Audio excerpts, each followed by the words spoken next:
Hola, somos el equipo 7 y está conformado por Adrián Bernal, Leslie Vázquez, Socorro Vázquez y Marlene Ortiz.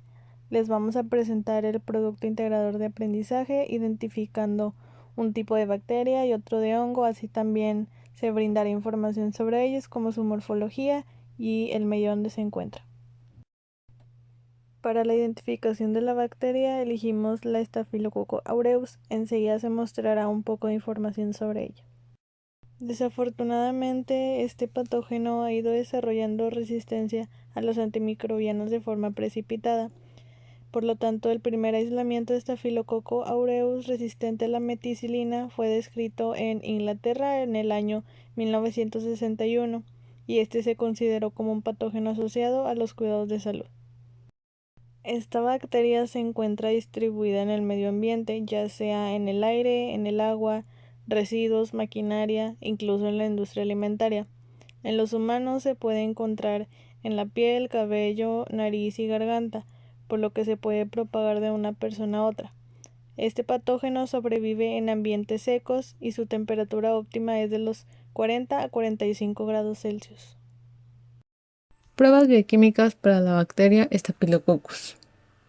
Explicaremos la prueba de la coagulasa. Para llevar a cabo esta prueba se necesitarán los siguientes materiales: agua destilada, asa de inoculación, tubos de ensayo de 12 por 75 milímetros, pipetas estériles de 1 mililitro, un baño María preparado a 37 grados centígrados, portaobjetos de vidrio y cepas de control positivas y negativas. Pasemos a la parte experimental de la prueba de la coagulasa en tubo. Esta se lleva a cabo en 6 sencillos pasos. Número 1. Añadir un tubo de ensayo de 12 por 75 milímetros, 0.5 mililitros de plasma reconstruido. 2. Usando una asa estéril, impulsificar de 2 a 4 colonias del organismo de prueba en el plasma y mezclar con suavidad. 3. Llevar a incubar en baño de agua por 4 horas a 37 grados centígrados. 4. Golpear ligeramente el tubo de ensayo con el dedo para ver si hay formación de coágulos. Si aún no los hay, checar cada 30 minutos hasta un límite de 4 horas que dura la primera incubación. 5. Si no hay coágulos, volver a incubar durante 24 horas a temperatura ambiente y checar la formación de coágulos. Es muy importante no volver a incubar las colonias que sí formaron coágulos. Y número 6. Registrar los resultados obtenidos. Prueba de la coagulasa en portaobjetos. Esta prueba se lleva a cabo en 4 sencillos pasos. Número 1. Colocar una gota del plasma reconstruido y una gota de solución salina junto a las otras en un portaobjetos. Después se impulsifica una asa llena de estas colonias que van a analizar en la gota del plasma y en la solución salina. Número 3. Checarse de coágulos creados en el lapso de 1 minuto. Y por último, registrar los resultados obtenidos y vistos en estos portaobjetos. Aquí le mostramos esa tabla de control de calidad, donde podemos saber si los cultivos son positivos o negativos para dos tipos de microorganismos, Staphylococcus aureus y Epidermidis. En ambos se muestran los resultados positivos que deberían de tener cada uno de ellos, en las cuales para el microorganismo aureus, en la prueba de tubo de ensayo se pueden ver la formación de coágulos, y en la prueba de portaobjetos se puede ver la formación de aglutinamiento. Y en el organismo de Staphylococcus epidermidis, en la prueba de tubo de ensayo, no se ve ninguna formación de coágulo, y en la prueba de portaobjetos no se ve la formación de aglutinamiento. El primer paso para la identificación de una especie bacteriana es el estudio de su morfología microscópica y macroscópica. Luego se procede a la realización de pruebas bioquímicas que permitirán llegar a la identificación de género y especie bacteriana. Para la morfología microscópica se debe realizar un frotis, de preferencia a partir de medio líquido. Un frotis es una extracción que se realiza sobre un portaobjetos de una muestra con el objetivo de poder separar lo más posible los microorganismos, ya que si aparecen agrupados en la preparación es muy difícil obtener una imagen clara.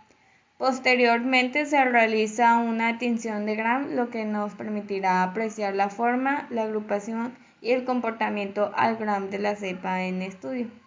Por lo tanto, el Staphylococcus se caracteriza por ser cocos gram positivos que se agrupan. Ahora bien, existe morfología macroscópica en medio líquido y en medio sólido.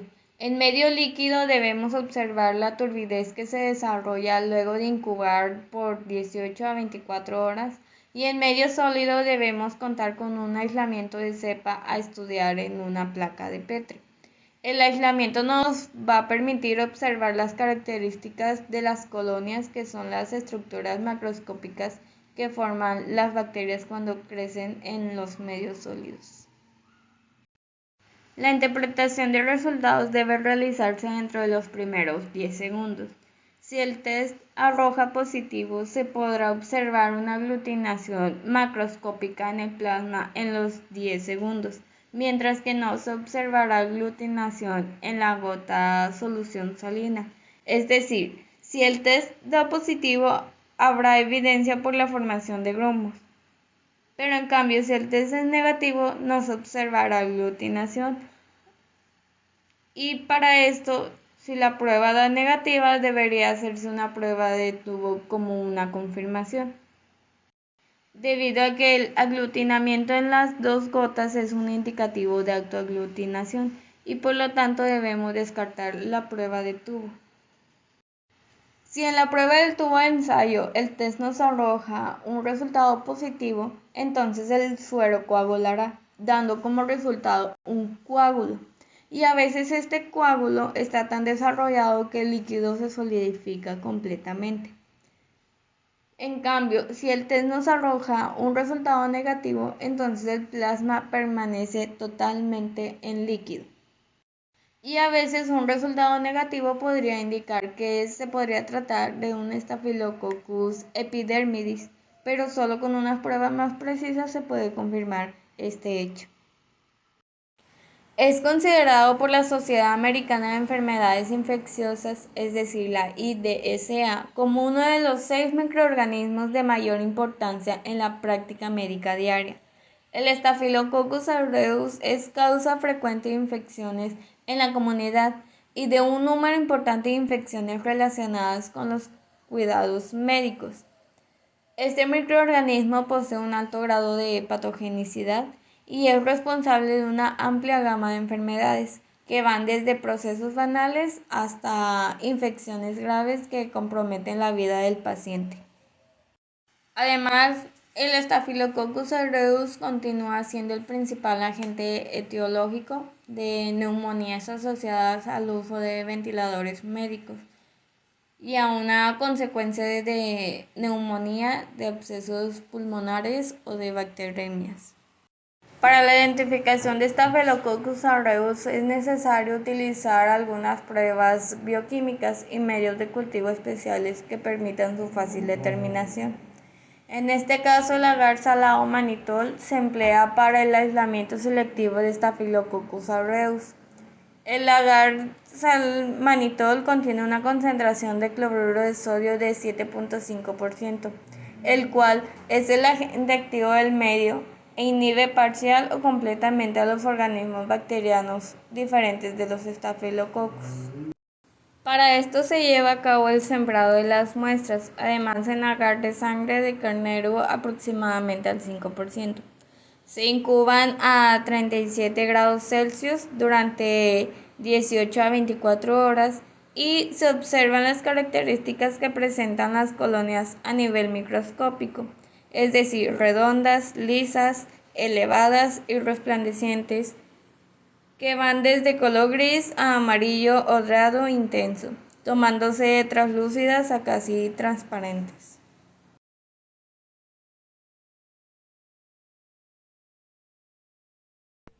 El hongo Penicillium notatum se conoce mundialmente por ser la especie en la cual Alexander Fleming pudo observar el poder inhibidor del crecimiento de bacterias. Este hongo es el precursor del antibiótico conocido como penicilina. Por otro lado, el hongo Penicillium chrysogenum es el que produce la penicilina, ya que este tiene un poder más alto que el anterior. También se utiliza en la elaboración de quesos, como el camembert, que es la capa blanca y gruesa de este, y el queso Rochevarón, que es el queso azul, y su color característico azul es por el hongo Penicillium glaucum. Existen más quesos también. Aquí en esta diapositiva se puede observar la morfología microscópica a la izquierda y a la derecha la macroscópica. Este es un hongo filamentoso, heterótrofo, aerobio y tiene estructura en forma de pincel, como se puede observar en la imagen. De ahí proviene su nombre de taxón, que significa Penocillus. Se presenta en cadenas de conidios que se forman a partir de un fialide, el cual es la estructura del conidióforo, que es la estructura especializada en poder reproducir asexualmente. Ahora, desde el punto de vista macroscópico, comienza siendo de color blanco, luego ya depende de la especie ser de otros colores como verde, rosa, azul, gris, etc. Igual la textura puede llegar a ser desde textura lisa, tipo algodón, o aterciopelada. Una característica que se debe recalcar es que su forma reproductiva es asexual y sexual. La sexual, existen dos vías de reproducción, que son la vegetativa, la cual consiste en una fragmentación de las hifas. Los fragmentos crecen y se desarrollan en un micelio, y por esporas asexuadas e inmóviles, la cual se produce vía mitosis para poder generar nuevos individuos. Y de la forma reproductiva sexual ocurre por el cruce de dos hifas haploides, pero sin embargo estas han sido poco estudiadas. El medio natural en el que se encuentra es principalmente en el suelo, aunque también se ha presentado en frutas, como es la naranja, además de paredes de edificios o construcciones de los mismos edificios. Se pueden desarrollar en temperaturas frías y húmedas, desde los 5 grados centígrados hasta los 25. La humedad es un factor muy importante para su crecimiento, ya que a temperaturas altas decrece. Es el hongo más abundante en suelos por ser fácil de propagarse y de poder desarrollarse. Además, son capaces de poder degradar la materia orgánica, como son las hojas o los frutos y desechos, y esta la transforma en alimentos para ellos poder desarrollarse y poder crecer.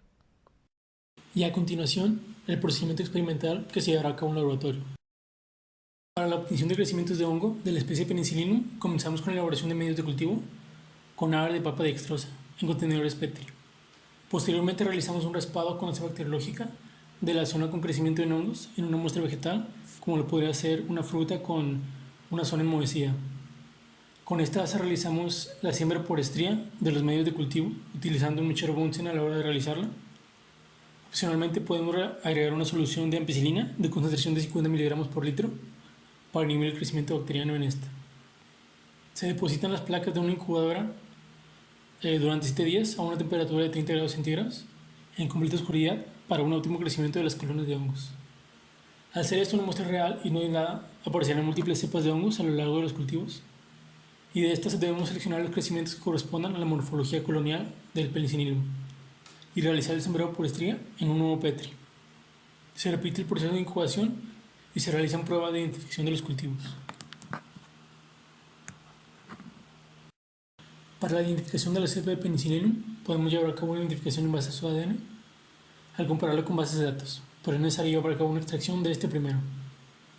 Comenzamos con la extracción del micelio, el cual se coloca en un microtubo y se añaden 500 microlitros de buffer de lisis, tris ácido clorhídrico 100 milimolar, ETA 20 milimolar, cloruro de sodio 250 milimolar y 2% de SDS, y se agita en vórtex. Además se incuban las muestras durante 1 hora a 65 grados centígrados. Se añaden 500 microlitros de una solución de fenol cloroformo isomílico en proporción 25-24-1 y se centrifugan las muestras para pasar posteriormente 300 microlitros de la solución a un nuevo tubo y se adicionan 300 microlitros de cloruro de sodio 1 molar y 300 microlitros de acetato de sodio 3 molar. Se agrega isopropano frío y se homogeniza la solución. Se incuban las muestras durante 2 horas y se centrifugan por 10 minutos, descartándose finalmente el sobrenadante. Se sacan los tubos a una estufa a 35 grados hasta la evaporación total del solvente. Se resuspende el ADN obtenido en 50 microlitros de agua estéril y se agregan 1 microlitro de arreneasa con concentración 10 miligramos mililitro y se pasa a incubar durante una hora a 37 grados. Se añaden 500 microlitros de fenol cloroformo isomílico una vez más y luego se adicionaron 300 microlitros de cloruro de sodio 1 molar y 300 microlitros de acetato de sodio 3 molar. Se centrifugan las muestras y se traspasan 300 microlitros de la solución a un nuevo tubo. Finalmente se agrega isopropano al frío al 70% y se incuban las muestras durante 2 horas para centrifugarlas una vez más durante 10 minutos, descartándose el sobrenadante.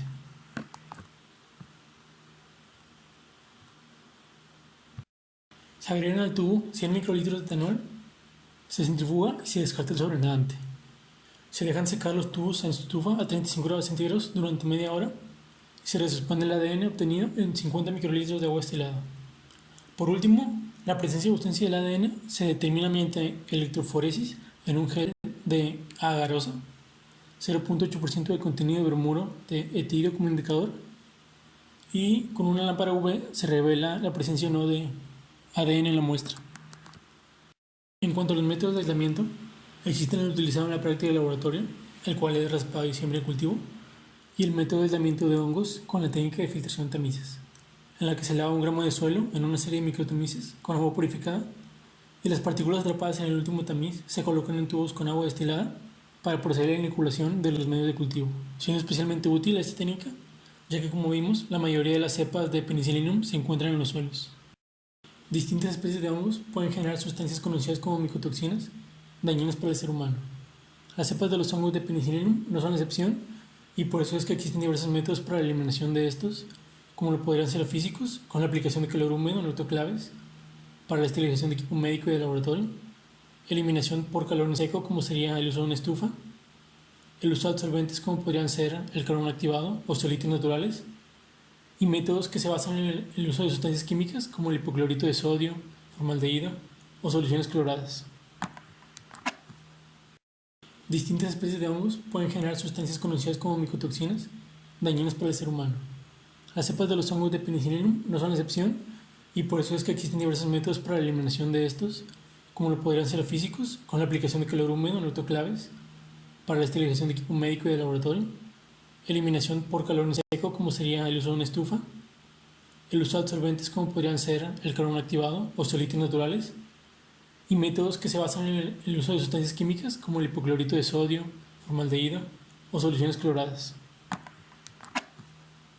En el laboratorio, si es que se desea controlar el crecimiento de las colonias de hongos, es necesario llevar a cabo un control del ambiente en el que éstas se desarrollan, como podría ser la temperatura y el porcentaje de humedad en el ambiente, ya que parámetros fuera de las condiciones ideales de desarrollo de los hongos retrasarán la velocidad de reproducción, además de que el tipo de cultivo, según la cepa utilizada, es vital, ya que cada especie tiene requerimientos nutritivos diferentes.